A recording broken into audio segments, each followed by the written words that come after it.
The Pope and Young Club wants to welcome you as we rally together to ensure our bow hunting opportunities for today and tomorrow. You've come to the podcast that believes in preserving, protecting, and promoting the passion for bow hunting. Join us as we strive to be the voice of today's bow hunter. This is the Pope and Young Podcast.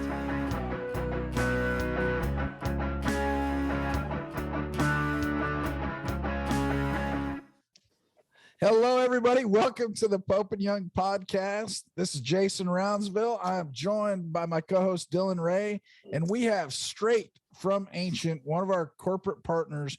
We have Andrew Miller with us. Thanks for joining us today. You bet. Hey, we've been, I guess working together about a year now, or maybe a little more. So definitely excited to have you on board.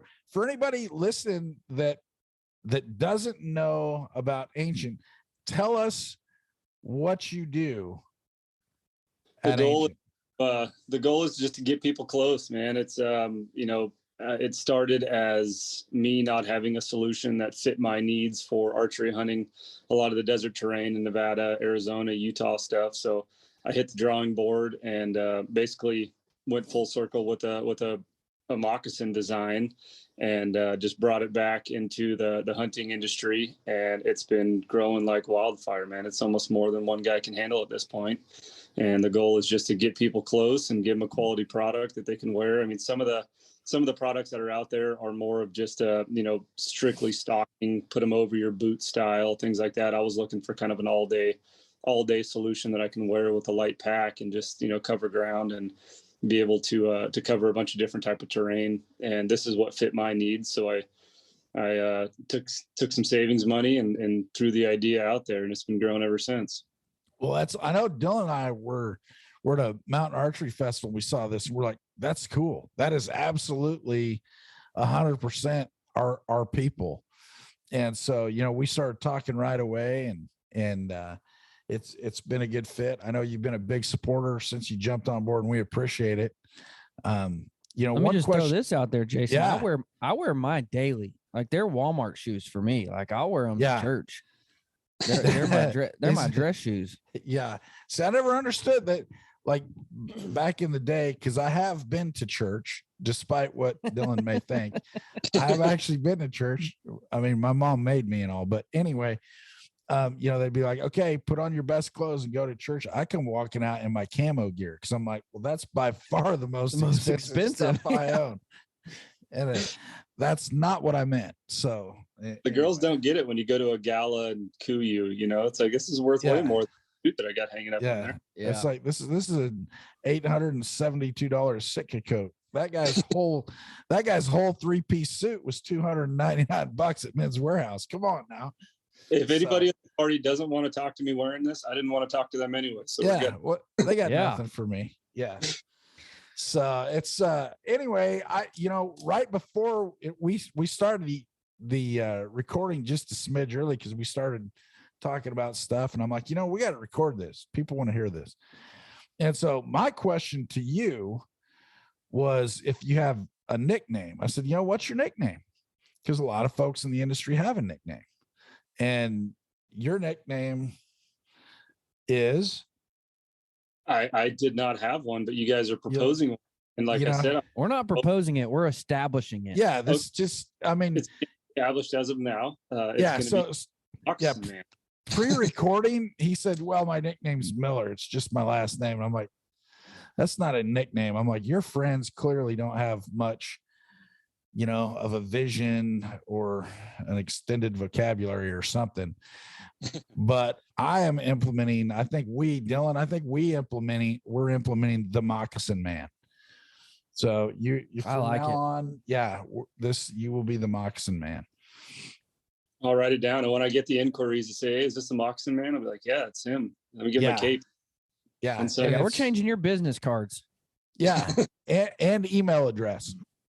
So it's just, there's no more Andrew Miller. It's moccasin man at bam. So I'll create a separate email just in case it goes viral. And okay.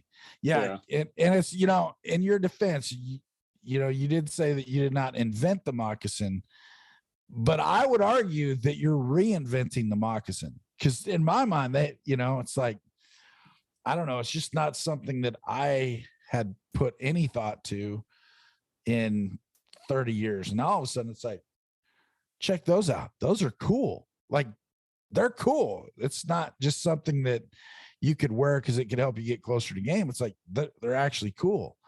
And so what was your... If Dylan's on the same page as you, Dylan, is it something that you thought about when you're stalking around in the woods before you saw the Anxynt products? I was a barefoot guy, so yeah, I thought about it all the time. I'm like, why? And really, my idea was like, why don't somebody make padded socks, like at least to cushion your feet? Mm-hmm. And then I saw those, and I'm like, no brainer, dude. And I get home, and I seriously thought to myself, I'm like, my wife's gonna hate these, but I'm gonna wear them all the time. And I just started wearing them, and she loves them. She's like, they look like they look cool. Nice. And if you have the woman's approval to wear them around town, yeah, you're doing good. Done deal. Yeah. And for you, it was a huge upgrade, because before that, all you wore was Crocs, and so now you've upgraded to your moccasins. So, and I still wear Crocs 90% of the time. Comments, Dylan, but one of the things that I try to stress to people is off-road use only, because I've had guys that hit me up after owning them for 3 or 4 months, and they're like, dude, I blew a hole through them. And I'm like, what are you doing? Like, what do you do on a daily basis? You must be stalking a lot of critters. And they're like, no, I work construction. I'm like, well, you need to go get your Red Wings, bud. Like, these aren't pavement and concrete and all that stuff. They're purpose built for off-road use, and that leather suede sole isn't really concrete friendly. But I did try to slow down wearing them, because I remember texting you. I'm like, is it good that I wear these like all the time? And your response was, for longevity, no. For marketing, yes. So I did try to slow down on them, but I find myself wearing them quite often, just all the time. But yeah. So for off-road use only. All right, folks, you heard that straight from the moccasin man. For off-road use only. Although they're so cool, you're gonna want to wear them every day. Is that basically? And they're so comfortable. They're so comfortable. You're gonna want to wear them every day. They lend themselves pretty easily to like a wedge sole. So who knows if that's in the works or not? To have some streetwear with the old Anxynt logo on there. Got a lot of things in the works. I think you just dropped a teaser. You heard it here first, folks. It's years out, man. I mean, being a one-man band, it's so hard to incorporate everything I want to do. You know what I mean? At any sort of speed. I've learned so much patience with this concept. I think you were saying I reinvented the moccasins, and it seems like every industry I've been in, I'm always reinventing something, man. I grab onto like a multi-tool of some sort when I'm a pipe fitter. When I'm in engineering, I'm like, how do I combine my pencil and my ruler and all this stuff into one? Like, I'm always just that creative mindset of reinventing things and making life easier for people. So yeah, this is an ever evolving thing where hopefully, it builds up enough to where I can really stretch my creative brain and put all these things in the works. Nice. The new Anxynt basketball shoes coming to a court near you. Bam. This is the moccasin man edition. Yeah. Silent basketball player. I'll tell you. Yeah. No more squeaks. Yeah. Think about all the places that silence benefits you. You just come sliding in on a suede sole into the middle of the basketball court, You know what's funny is I told you my wife liked them, but after a week of having them, she hated them because I would seriously sneak around the house and scare her, and she couldn't hear me. I'm like, these things work. Part, he's not kidding. No, not at all. He's not kidding. Not at all. So was there was there a point in your time where you like blew a stock on a buck or something, just wearing boots, and you're like, there has to be something better? I mean, what was there like that light bulb moment where you're like, hey, we need something better for this? Yeah, it was in the back of my mind. Like I said, I'm always creative and inventive, and it's kind of something that had crossed paths. Like I call it my muse, that comes, those ideas come to you every once in a while, but you figure out which ones to run with and which ones not to. And it's been there ever since I've been an archery hunter. I started archery hunting when I was a kid, and but it was actually a couple of years ago when I was in Arizona. It was January for an over-the-counter mule deer hunt, and I had my old man with me. and he's not quite as agile as I am. So usually if I take off on a stalk, he'll hang back a couple 100 yards. He stayed back about 200 yards. Just so you know, that's what I call it too when I can't quite keep up. I'm just gonna hang back. You run up the mountain, and I'm just gonna hang back. So I'll keep an eye on things from here. I'll let those arrive. But yeah, he stayed back about 200 yards, and I took off after him. And he was watching me the whole time, and he had a rangefinder, so he's range finding the deer. He's range finding me, trying to see how close I am, if I'm going to shoot or not. But I was down, creeping as slow as I could. There were some does milling around, and I knew I had a little bit of cover sound. But after I got to about 50 yards and blew the stock out, which is, normal to your archery hunting, that's how we roll. Deer blow out all over the place, and I go walking back to my dad. I'm like, oh, that was fun, and he's like, I want to tell you something. He's like, I range finded you at 100 yards. I range finded those deer at 200 yards. So you were dead nuts in between the middle of us. And he's like, I watched you creeping as slow as you could, with your boots on. He's like, I could hear every step you were taking, just kind of being downwind and hearing you at 100 yards and being, once you're out there for a day or two, you're kind of in tune with the nature sounds and stuff. And he could hear the rocks kind of crumbling underneath me and the sagebrush and stuff. So that kind of, spurred me. When you're in the moment, you don't realize how much your sound really echoes. We don't have the ability to hear, on the other side of our circle. So to have somebody on the outside of that circle that was tuned in and listening for me, almost as if the deer would be, kind of the idea. I was like, you know what, I'm gonna keep running with this idea and see where it ends up. So that was the biggest seed, I would say. Yeah, I think a lot of people, like, have you ever been walking through the woods and all of a sudden you look over at your buddy and you could hear, like, every step that they make sounds like they're crunching sticks and leaves and brush and everything else, and you're like, gosh, they're noisy. And I think our brains program it, because we know that, like, we're not listening for our steps. So I think our brains actually program it almost not to hear our steps. Because then I've done that before where I'm like, how can this guy be that loud? And then if you objectively listen, it's like, well, I guess I'm that loud, but I just don't think your brain picks it up. So it almost took something like that. I've noticed it too, where if you got a guy with, like lower end boots, maybe they just ran to Walmart first trip, they're just getting out there, getting started, or they got some hand-me-downs that aren't perfectly fit for them. Like, you've got an airspace in your toe box or around your heel or whatever it is. And to me, it's almost like an amplifier. I'm like, I want to get everything as close as I can to your foot, as muffled as we can to your foot, just to deaden any of that extra noise, because you got a big clumpy sole with dead space in your boots. And it's like, you might as well be wearing a speaker, stomping around out there with two speakers on your feet, trying to make as much noise as you can. As I've evolved with this business, I noticed when guys are walking next to me in the field and stuff, it's like, man, those boots are noisy. It's not per se it's you. Maybe it might be the size of your foot. It might be that particular style of sole. It might be the airspace that's in the shoe. But there's a lot of different factors. And, once I've got some funds for a marketing campaign of some sort to compare, just the different sounds and sizes of boots, it's definitely going to be out there, because it's apparent to me, and I'm sure other people have noticed it. They just haven't paid as much attention to it. Yeah. So without buying moccasins, what kind of silent tips do you have, like, to stay more silent? It's that barefoot mentality, man. But I've noticed I can almost chart like an August, September up spike and urgency in sales when people hit me up and they're like, dude, I was stalking a deer last week barefoot. I still got 2 weeks left, but I stepped right on a cactus. How fast can you get me a pair?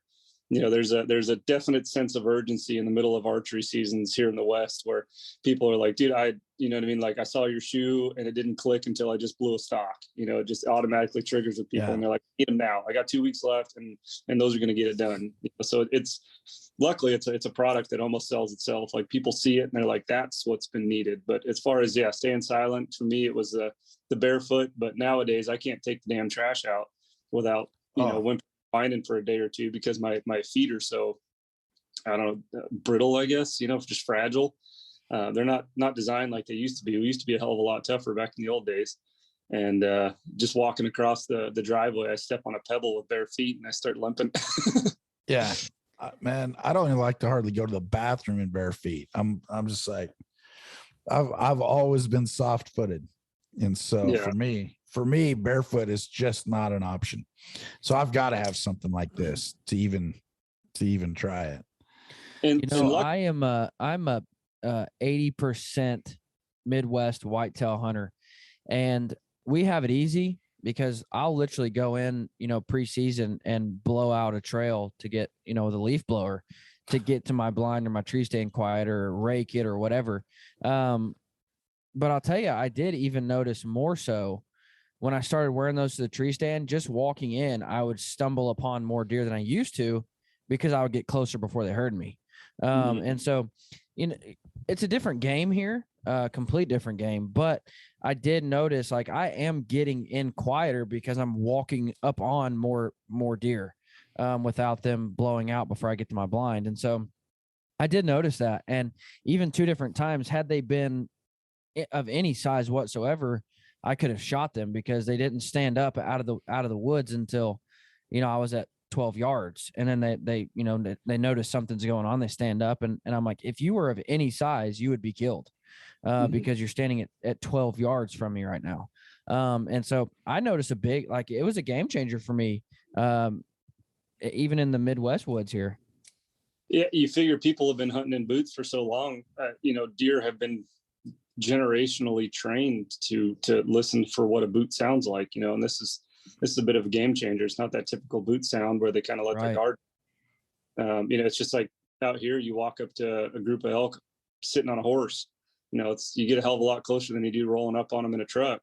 They've simulated vehicles with danger, and they don't assimilate horses with danger, just like the sounds of boots compared to moccasins are a little bit more quiet step. Yeah, it's been crazy. And I do get a lot of the Midwest inquiries too, because guys are realizing that the metals on their tree stands, when you've got a rubber soled boot, and you're rubbing, even as you're moving around, turning, doing whatever you're doing in your tree stand, that your shoe's making noise on your tree stand. And they're like, man, having this leather sole is harder on my tree stand that I feel like I can actually move around a little bit more without being picked off as easily. 100% too. If you're a running gun turkey hunter, they're a game changer. Yeah, 100%. Isn't there a big uproar in running gun turkey hunting nowadays? Dude, it's all you see. Like, I don't run into anybody sitting in a blind, like on public ground when you're turkey hunting. I don't run into anybody sitting in a blind anymore. It's all they're out calling and chasing, and you hear a call, and the next thing you know, 2 guys you run into somebody on the road and they're like, oh, we're headed after a call we just heard. And we're like, well, we are too, it's at least here in the Midwest, that's all people. I think you can thank the hunting public guys for that, but I see that a lot of the e-bikes and stuff rolling turkeys around. Everybody's covering ground. I call it the poor man's elk hunt. Now everybody's starting to use those same tactics. Yeah. That's funny that these new tactics I've been using for, just a smidge over 30 some years. Well, now they're popular. Yeah, it's new. Same. I see that in. It's funny how things come full circle, because you see that like in goose hunting. 35 years ago, it was there was a huge silhouette decoy trend, and then everybody went to full bodies and all this other stuff, and now there's these new decoys that are silhouettes, and I'm like, man, I still got a couple hundred of the new silhouettes from 1991. Thank you very much. Yeah. So I like it when the old camo patterns come back in. Yeah. Like ASAT. Oh yeah, I got a bunch of that stuff. I'm cool again. Yeah. Every time I get a hold of anybody from Mossy Oak, I'm like, the original shadow grass is and continues to be the best I've ever seen for birds anyway. Yeah, it's no, there's a bit of an uproar, but I think there's purists in just about any sport, whether it's like fly fishing, trout fishing, deer hunting, where there's that, they're calling it reaping turkeys nowadays. And I think it's more so the run and gun versus the guys that sit back and actually bring the turkeys, from what I understand. But yeah, there's a little bit of a hot debate now in the social media world about reaping turkeys. See, now that reaping is like the next step, because you've got blind hunting where you're pretty much stationary waiting for the turkeys to come to you. Mm-hmm. And it's interesting. I just got to do that in New York. And was very successful there. It was a lot of fun. And then wasn't there's just the successful. He was very successful. Yeah. And then there's the run and gun, which is you're literally chasing down the calls. And then from my understanding, I haven't done it, but the reaping turkeys, I was in camp with some guys who do that. And they're literally, it's not run and gun trying to get up with, because I view run and gun as getting close enough to get that turkey to respond to you and come to you. And then you're still calling the turkey to you versus reaping them. You're literally getting behind a big umbrella turkey fan and chasing them right into the middle of an open field and shooting them in the face at, 4 yards. So it's, it's interesting topic, but it seems to be pretty hot right now during turkey season. Yeah.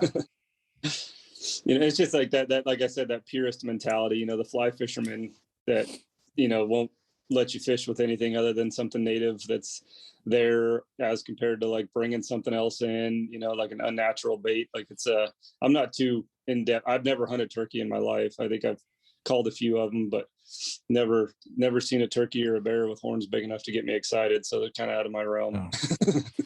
Yeah. That's, the fly fishermen, that's just because they don't want to compete with, if they're on their little trout stream, throwing their flies and it's nice. They just don't want to try to compete with the guy throwing a Panther Martin. Yeah. I'm go to Walmart and get some of that pink power bait and it usually does all right. There you go. Yeah. That's the thing. You know what? I'm going to throw this out. I'm going to announce it right on the podcast. Occasionally more than one tactic could potentially work and be beneficial for you. Oh, man. Oh. How dare you? I was throwing it out there. Just sometimes more than one thing will work. I agree. Only sometimes though. Yeah. Sometimes we're searching for an argument. Yeah. Especially me, because I'm out there in my size 13. I'm not sure if you would equate that to, earlier you said that your boots and the space. So I'm probably out there in like a size 13 subwoofer trying to sneak through the woods. Yeah. Boom, yeah. boom, boom, boom. It's like, are we going to some kind of rap concert? Oh no, that's just Jason. He's on his way up. He's coming. Heading up the mountain. Yeah. So not anymore, because now I got my back here, so I just ride that and it's quiet. I'm very sneaky with that thing. Those are a good time, aren't they? Yeah. I got a whole garage full of those things now. Yeah. Did you see? Well, yeah, you were there. You were at the Bow Hunters Bash and saw the Puma. What'd you think of that thing? I told them to keep that thing away from me, man. I was like, I don't have room. And I know that's exactly what I'm going to do if I ride it. So I'm out. Did you try it? You didn't try it? I did not. No. Oh. Not only a bunch of people at my booth. I mean, I hadn't ridden a dirt bike in a couple of years, but the last thing I wanted to do was dump that thing while I got customers sitting there waiting in my booth and wreck his brand new prototype. And I was like, yeah. I was on 2 hours of sleep that day. And I'm like, the last thing I need is a adrenaline rush to wipe me out and end up wrecking it. I'm not fun. Crazy oh my gosh. Fun. I'm not a dirt bike guy at all, but I jumped on that thing.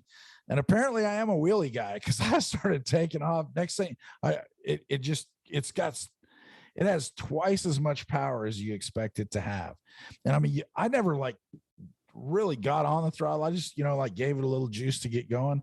And next thing you know, you're up on, if I thought for 1 second that I had the skills to be able to ride that and not hurt myself, I would have one. There's just no question. That was that cool. I get into that situation even with the bikes. I live right at the McCullough Mountain Range, which is what the shoes are named after, but it's sheep country. So I can jump on a bike, cruise up a sheep trail. But the thing is the bike will get me there. The skills got to get me out of there. Yeah. Or I end up on the edge of a cliff and I'm like, okay, I'm going to go ahead and step off the bike now and go ahead and walk this thing back down, because how the hell did I even get here? Right. Well, and it's a lot easier riding a bike uphill than coming down. You have a little more control going up than you do coming down. Not only that, you're just focused on getting to the top of the mountain. Yeah. I find I was doing that for my elk season. I was riding them up, and then blind hunting in the evenings, and then all of a sudden, same type of thing. Not cliff faces, but now I'm coming down through, these sagebrush hills and stuff at night, trying to pick my way through there with the headlamp. And I'm like, how did I even get here? So yeah. Anyway, well, so you mentioned like potentially a shoe. What is the next big thing that Anxynt is dropping? The next big thing is going to be the version 2.0, which I've been working on basically since the start of version 1.0. I've got buddies that are guides and outfitters and some really respected names in the outdoor industry.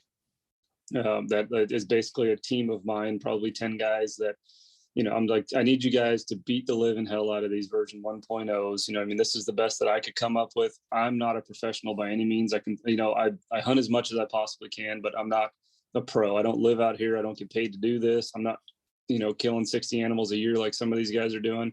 I'm like, I need, real honest feedback.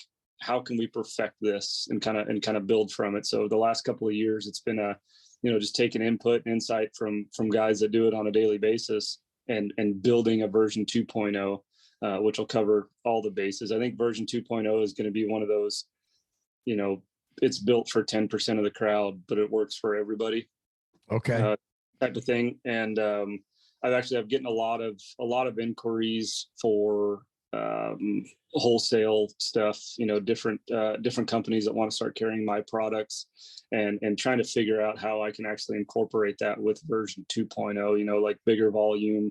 Right now it's a real mom and pop outlook on supply and inventory and trying to manage everything on just a working man's budget.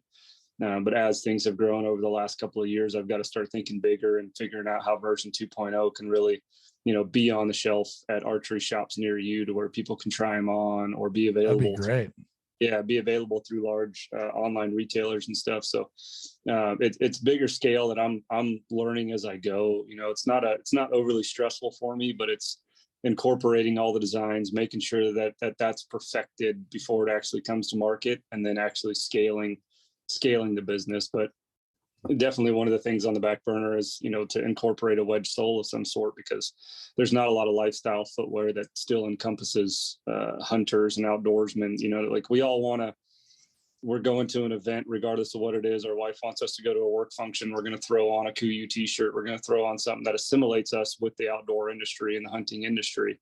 And I feel like this is kind of an untapped market unless you're rocking big, trekking boots out to the park with your kids type of thing, So I obviously my main focus is archery footwear, getting people close, making sure that's perfected, and keep building on variations of that.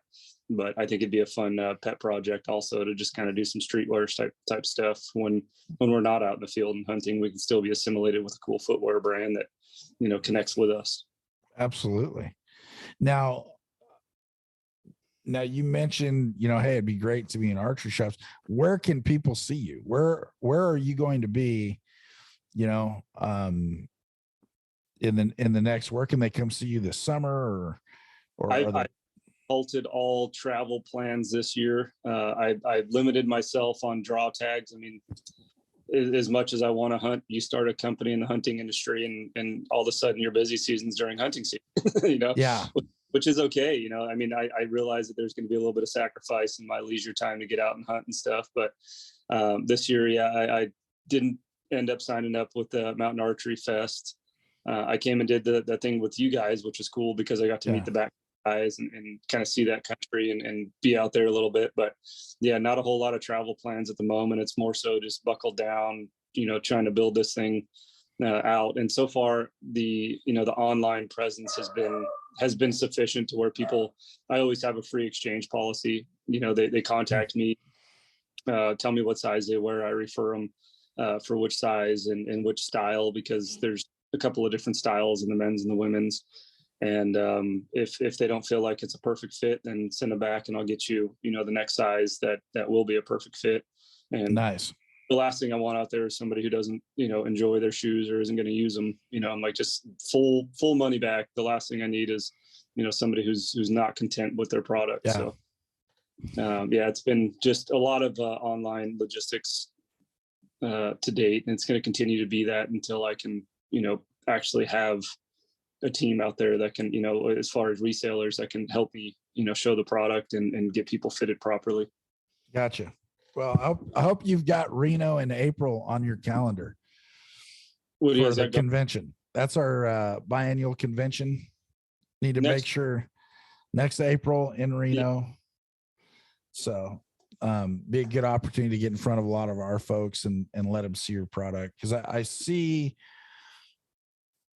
like, you see the excitement. You're like, hey, that's really cool. That's unique. I mean, hey, the moccasin man came through for us on this. But it's nice if you can get your hands on them and see them and look at them. And there was a rave because we had 2 pair last year on the silent auction, and there was a rave, dude. People were picking them up, looking at them. I mean, people loved it. The design, the look, the feel. Yeah, as a product owner, I'm learning that the in-person stuff is helpful, but there's some downsides to it. Where when you got a booth set up and everybody's got to cross past you, whether they like your product or they don't like your product, they're going to stop because it's in their way. It's like kind of catchy. But some people are like, man, that's just not my style. I would never use that. What I kind of like about the online side of it is if that happens, most people don't comment on your post, right, and let you know. In person, you still have to kind of deal with that negative energy, but online, it seems to be always constant positive energy. So I'm trying to learn back and forth there. And then when I met you guys at Mountain Archery Fest, I didn't sell at all, in the booth. It was just more display, more marketing, more networking, get to know people. Yeah. And I really enjoy those events. So until I can get some help on site with selling, I don't like going back and forth, because when I go into a salesman mindset and I'm trying to actually push shoes and pay for the event and stuff like that, I almost black out in a sense, where you're in sales mode and you're trying to, right, talk to the person to get them fitted and run a card here and do that stuff. And it's just so busy that, a lot of the people that purchased from me at the Baku event, I saw them later that evening for the dinner, and they're like, oh, dude, I really like my shoes. And I was just like, I'm trying to remember your name, your face. Like when I'm just there chatting with people, I know that's right. That's the goal. But when you get into the sales side of thing, it just, as a one-man show, it gets pretty difficult. So I got to figure out how to do that and still, keep my peace while I'm at these events type of thing. It's hard to, because there's definitely like a mental switch that you have to do from sales mode or promotion mode. Mm-hmm. on one side, I want to get in front of 100 people today and let them all know about this for, residual stuff. And then on the other side, it's like, hey, I need to sell 10 t-shirts today. Mm-hmm. And it's a different, it's a, and you have to be able to have both in your repertoire, because sometimes you have to just sell 10 t-shirts and other times you just need to get in front of as many people as you can. So, yeah. And I have a little bit of a sales background. I did door-to-door sales when I was waiting to get into the union as a kid for construction. And that's the only like sales training I have, which is like fast, quick, hustle, more no's, get you closer to a yes, just go. So it's almost just like my brain just goes into like full hustle mode, and I black out for the most part. I don't remember names and faces, and I'm like, that's not what I'm trying to create here. That's the only training and background I have, but I got to find a balance.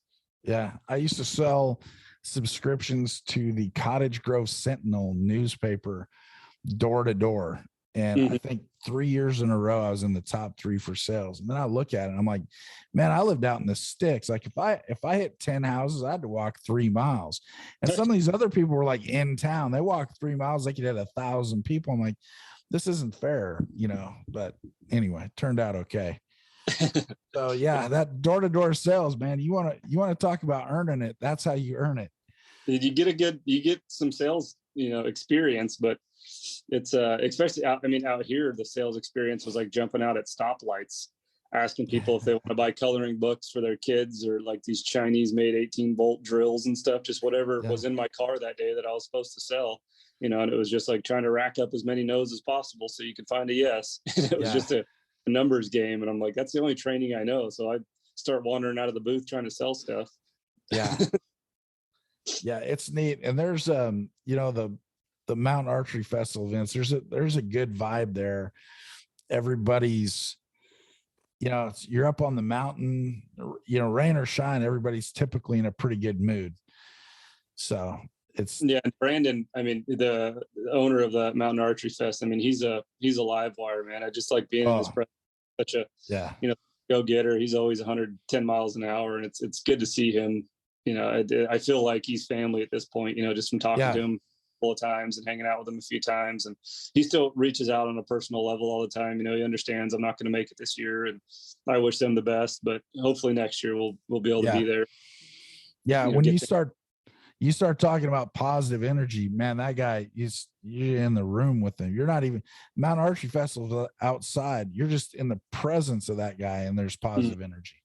Yeah. So good people. Which is it is. And I think that's why, if you look at a lot of, even some of the folks, our new partners, like you guys, and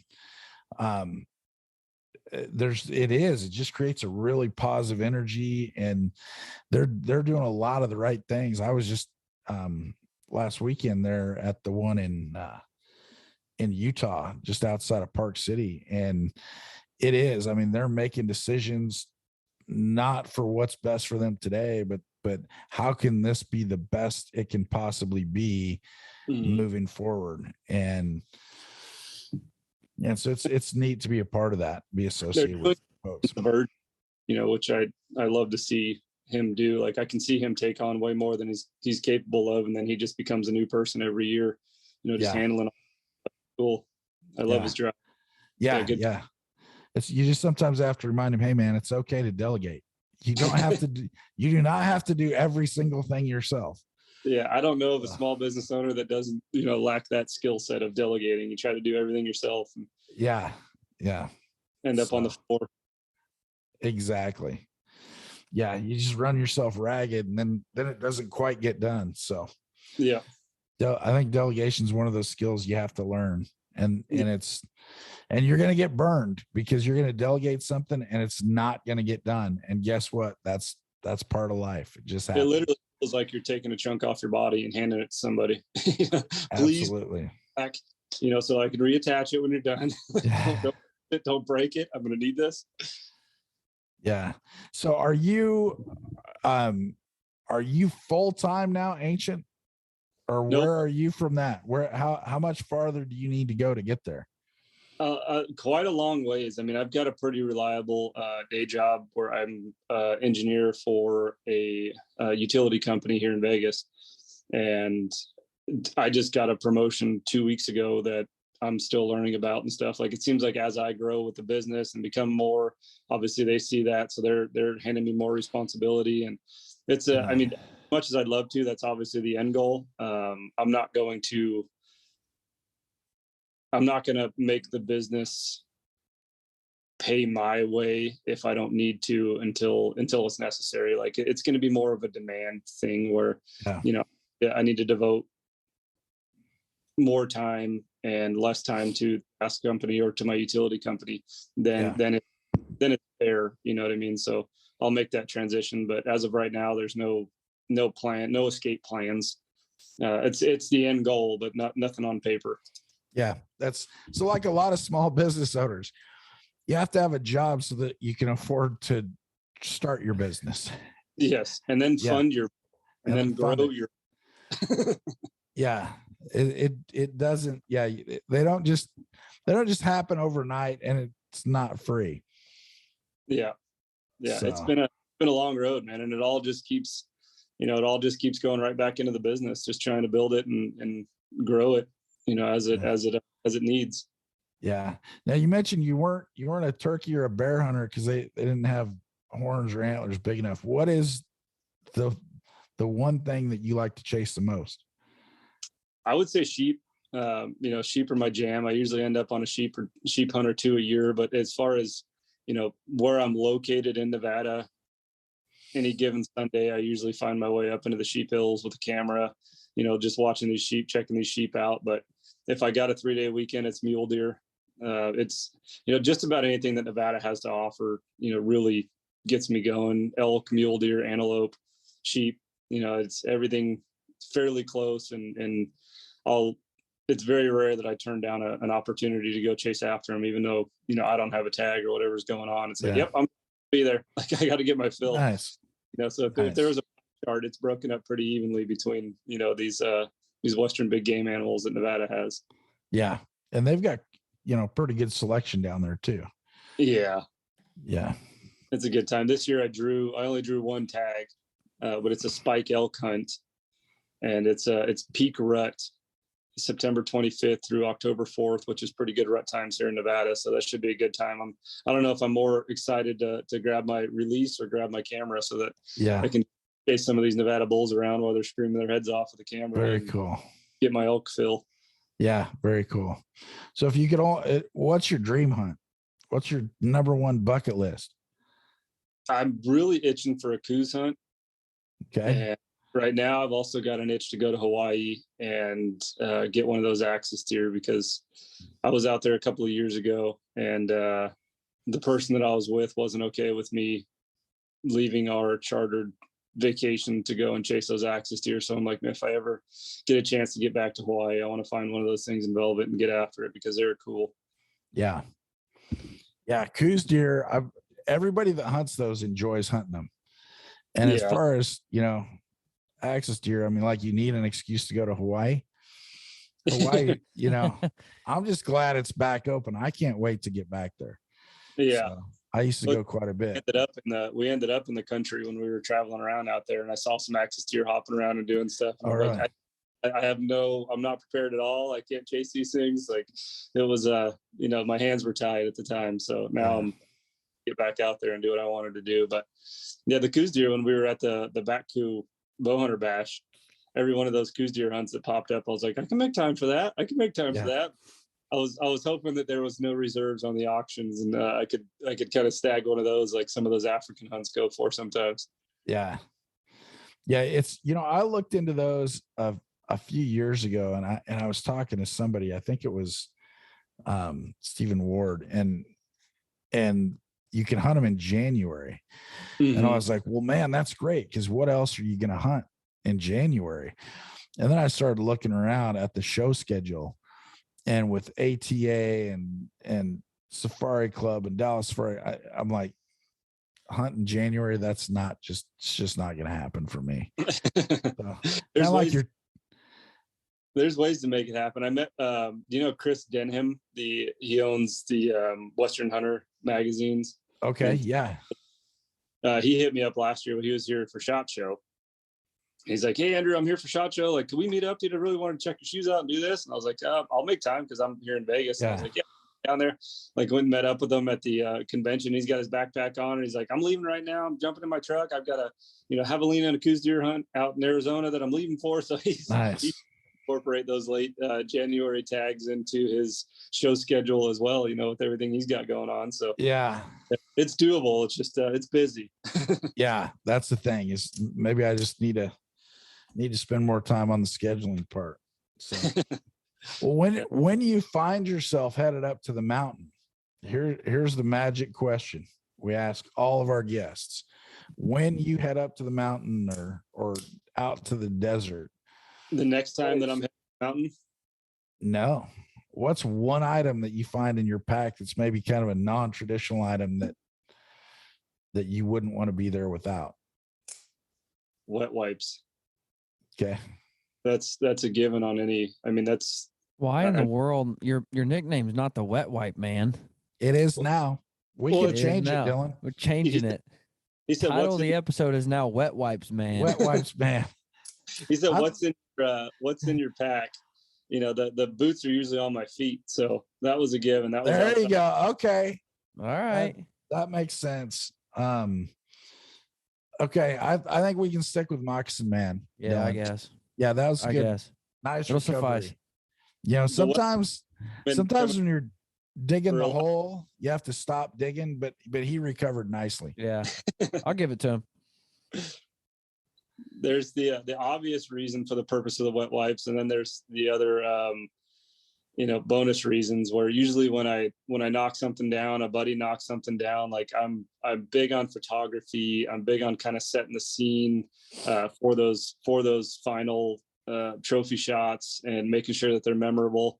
And sometimes I see the tongue hanging out with a big, clot of blood, or big clots of blood over on the lung section and stuff. And those wet wipes really come in handy. Sometimes I'll just go and wipe the face down, make the animal presentable and respectable, wipe the mouth off, wipe that bloody area off. And the wet wipes, just every single time now, it's a given, where they're like, oh wait, Andrew's got to clean the animal first. I go wipe the whole thing before we start taking a bunch of photos. And it's and it has a nice scent to it too, to where it's not overpowering if the shot's a little far back.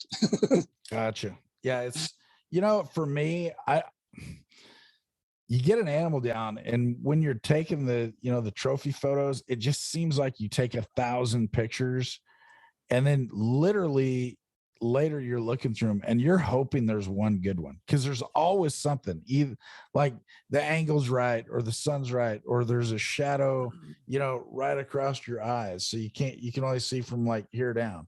And it seems like there's just always something that keeps these 300 pictures from being exactly right, so you're always hoping for the one, and it's never the one I think it's going to be. Like you'll be there and you're like, oh, I think this is going to be perfect. Nope, that one didn't turn out. Yeah. And there's a huge fear in me of not getting those, especially when I'm there helping people doing stuff. Like I'm usually covered the guy who's going to capture the moment. So I make sure that to get those, because I've left hunts before and you're like, none of those are going to work. Like none of those are good stuff. And you're trying to capture, a once in a lifetime experience, like a sheep hunt or something. So it's just like, man, that thing, usually my camera's rolling the whole time. Yeah. Get them all. But yeah, I think as a kid, I was really young, like reading a Eastman's article one time. And I think it was Guy Eastman that was talking about how you should present your animal if you want to be in a magazine and stuff like that. And even if it's not being entered into a magazine for an article, it's just like, you still want that quality on your wall, someday to cherish those memories. Absolutely. So, I just noticed, for me, you think you're going to have 100 great ones, and then you just hope that one actually turns out. Yeah. So I shot a great big kudu when I was in Botswana, and I'm there, and we take all these pictures, and at the time you think, oh, they look great, and then you blow them up on the computer screen, and there's this big tree right behind it, and so you could see it, but it just didn't pop like you would expect a big kudu to pop. So anyway, it's you just never know. It gets pretty tricky nowadays too, because the more, it's just like photography is just like archery, where, and the more the harder it is. Yeah. There's times when you're playing with too many buttons and you end up ruining a whole photo shoot by thinking that it looked good on the on the camera itself, on the camera screen, but you get it on a computer screen, you're like, oh, that's not what I was going for. Yeah. Well, on the phone, everybody's phones nowadays take such good pictures that it just, and some of them take extraordinary pictures. You look at them, you're like, man, that's just really cool. They clearly know more about taking a picture with a phone than I do. Well, they know a lot about optimizing it for that size of photo, to where it looks great on your phone. Yeah. But a magazine, you throw that thing onto the computer screen, and you're like, wait, that's not the same photo. Just blown out, and then the background looks terrible and stuff. So I'm a little snobby when it comes to that stuff on the camera side. That makes sense. Well, that's how you get the cover shot. Have you ever been on a cover? Covers, no. I've had quite a few articles for my hunts or my dad's hunts and stuff like that. And now it's to the point where, I took a few of the photos that I've taken for the shoot company, and I blow them up to 10 feet by 10 feet for the booth. Wow. You know what I mean? So quality that big, and it's figuring out those details get pretty tricky. I'll bet. Yeah. So, well, I'll tell you what, Mr. Moccasin Man, we appreciate having you on today, taking some time for us, and excited to see the version 2.0 and everything else you're coming out with, and definitely wish you continued success. I know a lot of folks are are really excited about your products and are not only excited about them, but are vocal about them, which is kind of neat to see. Yeah, it's super helpful. It saves me from having to, really push the marketing side, and the grassroots growth has been absolutely awesome. And I think it's got something to do with me putting my phone number in every single order that goes out. Call me personally. Let's handle it. Make sure everybody's happy and we're all on the same page. And I think I mentioned this in our previous interview, but I built this thing backwards. I was like, who do I want to deal with before before I go any further? And archery people are my people. We can sit and have conversations for hours on end, just bullshitting about previous hunts or experiences and, blown stocks. And we've all got something in common. And it's probably a blown stock somewhere along the way. Absolutely. Yeah. That's, what's going to bring, if everybody's wearing Anxynt moccasins, what's going to bring us together? Not, and then we're going to have to talk about something other than a blown stock. We're just going to be griping because we can't get enough tags, that could be it. We can change the tone of conversation. I'm all right with that. Yeah. I don't know if you can't get enough tags. I just can't afford to put in for enough tags to actually get some draws going.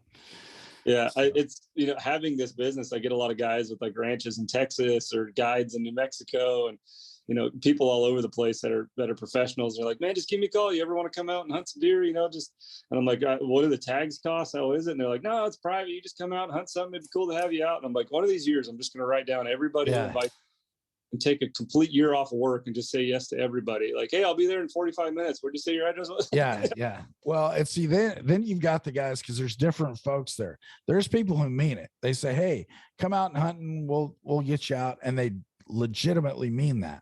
And then there's the people who just say that oh yeah, come on out anytime. And it's like, hey, guess what? I just landed. I'm here. Crickets. Oh, that's gee, whatever, oh man, we just had the grasshoppers just came through and usually spooks the deer. I mean, they'll have an excuse. So that's the first one. Before you take the year off, you need to weed through the ones that are legit and the ones who aren't. Save a lot of headaches. One of these days. Yeah. Well, hey, Andrew, thanks again. Appreciate you being here. Look forward to continued success from you guys. Appreciate you coming on as a partner with us and all the support you've thrown at us since we've been working together. So thank you very much and look forward to talking to you again soon. Sounds good. Thank you guys, man. It was a little short notice, but I never turned down the chance to chat it up with you guys a little bit and had a good time. All right. We'll talk soon. Sounds good. Bye.